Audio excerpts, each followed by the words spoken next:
अस्सलाम वालेकुम friends, welcome to my YouTube channel. तो ये पार्ट 2 है। फर्स्ट पार्ट में हमने ऑलरेडी डिस्कस कर चुके हैं nature and scope of economic, जिस पर एक डिटेल वीडियो आपको हमारे चैनल पर मिल जाएगी। डिस्क्रिप्शन में उसका लिंक भी मिल जाएगा, वो वीडियो आप वॉच कर सकते हैं। और फंडामेंटल इकोनॉमिक्स की बेसिकली ये फर्स्ट चैप्टर है और इसका मतलब सेकंड कंसेप्ट है human wants. Okay, first of all हम स्टार्ट कर लेते हैं। ह्यूमन वांट्स में फ़र्स्ट ऑफ ऑल आप ये देखें कि ह्यूमन लाइफ कंसिस्ट करती है वांट्स और देयर सेटिस्फेक्शन, के इंसान की ख्वाहिशात भी होती हैं और वो फिर उनसे सेटिस्फेक्शन हासिल करता है। ठीक है, उसके अलावा ह्यूमन वांट्स होती क्या है? ह्यूमन वांट्स बेसिकली है the thing desire to get something which provides utility. ठीक है, कि कोई भी चीज़ जिसकी आप ख्वाहिश करते हैं, जो आपको सेटिस्फेक्शन देती है, आपको फ़ायदा देती है, ठीक है, तो वो आपकी वांट बन जाती है। ठीक है, आपकी ख्वाहिश बन जाती है। फॉर एग्ज़ाम्पल एक हंग्री पर्सन है, अब उसको फूड चाहिए, ठीक है, तो वो उसकी वांट है। उसके अलावा अगर एक पर्सन है, फॉर एग्ज़ाम्पल कोई फुटबॉलर है, ठीक है, तो उसको क्या चाहिए? उसको फुटबॉल चाहिए होगी। उसके अलावा मतलब अगर एक पेशेंट है तो उसको मेडिकल केयर चाहिए होगा। तो इस तरह करके ह्यूमन वांट्स मतलब चेंज होती रहती हैं और वो डिज़ायर जो आपकी मतलब जो आपको सेटिस्फेक्शन प्रोवाइड करें, ये ह्यूमन वांट्स होती हैं। ह्यूमन वांट्स फिर हमारे पास दो तरह की होती हैं। ठीक है, एक तो होती है इकोनॉमिक वांट्स और दूसरी होती है नॉन इकोनॉमिक वांट्स। जो इकोनॉमिक वांट्स हैं वो बेसिकली क्या होती हैं कि कोई भी डिज़ायर, कोई भी वांट जिसको हम मनी से फुलफ़िल कर सकते हैं। ठीक है, फॉर एग्जांपल फूड है, उसको हम परचेज़ कर सकते हैं। ठीक है, हो गया। उसके अलावा साइकिल है, उसको हम परचेज़ कर सकते हैं। हेयर कट करवाना हो तो उसको हम परचेज़ कर सकते हैं। तो ये ऐसी वांट्स हैं जो बेसिकली मतलब जिसके लिए हमें मनी की ज़रूरत होती है। तो economic wants is basically the desire which fulfil with the money. Okay, second हमारे पास क्या है? Non economic wants. Non economic wants वो होती हैं जिसके लिए हमें मनी की ज़रूरत नहीं होती। ठीक है, the desire will be fulfil without money. For example friendship वगैरह हो गई। ठीक है, उसके अलावा आप जो इस एयर में सांस वगैरह लेते हैं, ठीक है, वो हो गया। तो ये सारी कौन सी हैं? ये नॉन इकोनॉमिक वांट्स है। अब ह्यूमन वांट्स के हवाले से आपको मतलब ये एक छोटा सा ही टॉपिक है, इसमें कोई लंबी चौड़ी डिटेल नहीं है। तो first of all human wants क्या होती हैं और फिर इसकी दो टाइप्स हमने बात कर ली। उसके बाद ज़्यादातर इकोनॉमिक्स में मतलब हम इकोनॉमिक वांट्स को ही फोकस रखते हैं। ठीक है, ह्यूमन वांट्स में मतलब जो इकोनॉमिक वांट्स हैं वो ज़्यादातर मतलब फोकस की जाती हैं।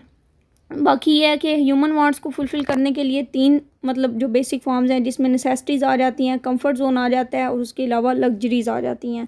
नेसेसिटीज़ में definitely food, shelter and cloth आ जाता है। मतलब आपको खाना चाहिए, आपको शेल्टर रहने के लिए घर चाहिए, ठीक है, उसके अलावा क्लॉथ्स वगैरह।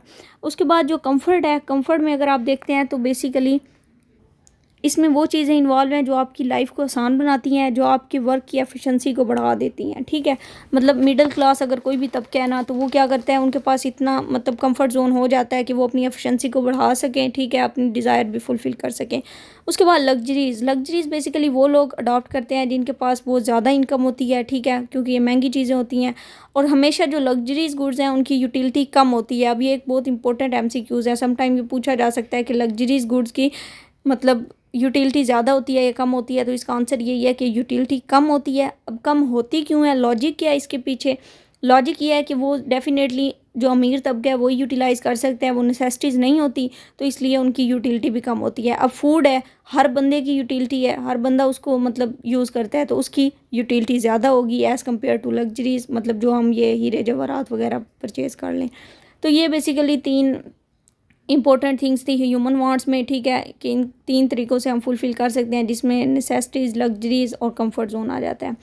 उसके बाद हमारे पास कुछ करैक्टरिस्टिक्स हैं वांट्स की। ठीक है, कि वांट्स में हमारे पास बेसिकली कौन कौन सी इंपॉर्टेंट चीज़ें हैं या फिर उसके अलावा इसकी बेसिक करैक्टरिस्टिक्स क्या हैं। एक तो हमारे पास ये है कि ये अनलिमिटेड होती हैं। ठीक है, जैसे कि प्रीवियस वीडियो में मैंने एग्जांपल दी थी कि अगर आप प्राइम मिनिस्टर से पूछ लें कि आपकी इनकम मतलब इनफ है, तो वो यही कहेंगे कि पूरी नहीं पड़ती। ठीक है, तो वो डेफिनेटली इसका मतलब क्या है कि हमारी जो वांट्स हैं वो अनलिमिटेड है। हम एक चीज़ अचीव करते हैं, डेफिनेटली हमारा माइंड फिर दूसरी की तरफ जाता है, तीसरी की तरफ जाता है और फिर इसी तरह आगे हमारी ख्वाहिशात बढ़ती जाती हैं। सेकंड हमारे पास है रीअपेयर हमारे पास क्या होगा कि फॉर एग्जांपल अगर हमारी एक वांट कंप्लीट हो गई है ना, हमने उसको फुलफ़िल कर लिया है, तो सम टाइम मतलब थोड़े टाइम के बाद वो अगेन जनरेट होगी। जैसे प्यास, अगर आप थर्स्टी हैं, ठीक है, आपको प्यास लगी है, ठीक है, आप एक गिलास पियेंगे लेकिन घंटे 2 घंटे के बाद आपको फिर वो आपकी वांट जनरेट हो जाएगी। ठीक है, तो इस तरह मतलब पहले हमारे पास अनलिमिटेड थी, सेकेंड हमारे पास है कि रीअपेयर होती है, compete with each other। ठीक है, due to limited resources all wants can not be satisfied at the same time, a choice has be to be made, ठीक है। वो कहते हैं कि बेसिकली सम टाइम हमारे पास अब रिसोर्सेज डेफिनेटली लिमिटेड हैं, तो हमारी तमाम वांट्स पूरी नहीं हो पाती, ठीक है। तो उसको फिर हम क्या करते हैं, एक चॉइस बना लेते हैं कि कौन सी इंपॉर्टेंट है। अब आप यहाँ पे नोट करते जाइएगा कि बातें वही रिपीट हो रही हैं, लेकिन ये जो इकोनॉमिक्स की टर्म्स है ना, इनको आपने माइंड में रखना है। उसके बाद है डिफरेंस इन इंपॉर्टेंस। अब वही बात होगी कि मतलब जो हमारी ज़्यादा इंपॉर्टेंट होती हैं, फॉर एग्जांपल अगर आपके सामने फूड हो एक साइड पे, और एक साइड पे आपके सामने मतलब चले बाइक को, ठीक है, तो आप किसको प्रेफर करेंगे? अगर आपको भूख लगी है तो डेफिनेटली आप फूड को प्रेफर करेंगे, ठीक है। तो आपकी इंपॉर्टेंस जो वांट्स की है वो भी चेंज होती रहती है। उसके बाद हमारे पास है प्रेजेंट वांट्स। अब हमारी जो इस टाइम प्रेजेंट वांट्स होती हैं वो ज़्यादा इंपॉर्टेंट होती हैं as compare to future wants. हम ये भी कह देते हैं कि फ्यूचर किसने देखा है, ठीक है। तो इसलिए अगर फॉर एग्जांपल किसी बच्चे से पूछा जाए कि आपको बाइक आज चाहिए या 6 मंथ बाद चाहिए, तो वो डेफिनेटली प्रेफर करेगा कि मुझे आज ही चाहिए। उसके बाद है वांट्स चेंज, कि हमारी वांट्स जगह टाइम उस लिहाज से मतलब चेंज भी होती रहती हैं, ठीक है। उसके बाद वांट्स ऑफ वेरियस पीपल। अच्छा, ये इतनी इंपॉर्टेंट मेरे ख्याल में कोई टॉपिक नहीं है इसकी करेक्टरिस्टिक वाला, लेकिन वही बात है कि एक रिदम से चलना है, एक सारी चीज़ें लेके चलेंगे तो थोड़ा माइंड में आपके होने चाहिए।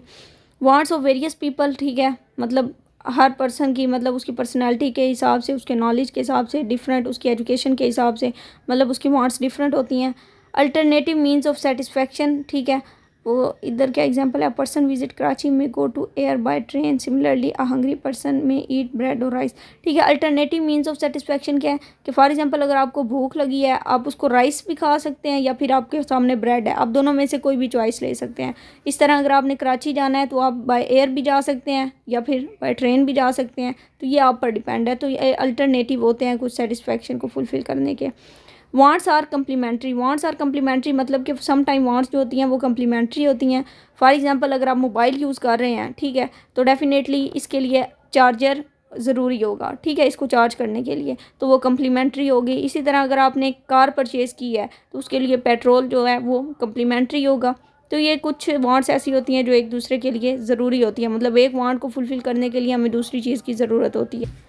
उसके अलावा जो लास्ट है वो है सम वांट्स में बिकम हैबिट्स। कुछ वांट्स ऐसी होती हैं जिनको स्टार्ट में तो हम बस वैसे ही मतलब मजाक के तौर पर कंप्लीट कर रहे होते हैं, लेकिन फिर वो हमारी हैबिट बन जाती हैं, जिसमें स्मोकिंग एक बिग एग्जांपल है, ठीक है। तो कुछ वांट्स हमारी फिर हैबिट्स बन जाती हैं। तो ये था ह्यूमन वांट्स से रिलेटेड मतलब कॉन्सेप्ट, ठीक है। इससे पहले नेचर एंड स्कोप को डिस्कस किया है। अगर कोई भी आपसे इकोनॉमिक्स के बारे में पूछ ले कि what is the nature and scope of economics या नेचर ऑफ सब्जेक्ट क्या है, तो उसमें आपने सारी वही डिटेल बता देनी है जो ऑलरेडी आपको पता है, कि मतलब प्रॉब्लम ऑफ चॉइसेस, स्कार्सिटी, उसके अलावा उसकी मतलब how to solve the problem, 4 stages है उसमें, वो बता देनी है, ठीक है। फिर ह्यूमन वांट्स के हवाले से अगर आपके सामने कोई टॉपिक आ जाता है तो फिर ह्यूमन वांट्स में आपने इसकी 2 टाइप्स बता देनी है, मतलब इकोनॉमिक वांट्स और नॉन इकोनॉमिक वांट्स, और उसकी करैक्टरिस्टिक्स बता देनी है। तो उम्मीद है ये भी टॉपिक पसंद आया होगा। मीन्स इन सिंपल वर्ड कि आपको समझ आ गई होगी, ठीक है। अगर आपको समझ आ गई है तो वीडियो को लाइक शेयर सब्सक्राइब ज़रूर कीजिएगा। तो इसके बाद नेक्स्ट अब हम स्टार्ट करने वाले हैं इंशाल्लाह गुड्स एंड सर्विसेज को। टारगेट यही है कि जितनी जल्दी हो सके हम ये बुक वाइंड अप करें। तो इंशाल्लाह जहाँ पे भी कोई इशू वगैरह हो तो कमेंट बॉक्स में आप पूछ सकते हैं। Thank you. अल्लाह हाफिज़।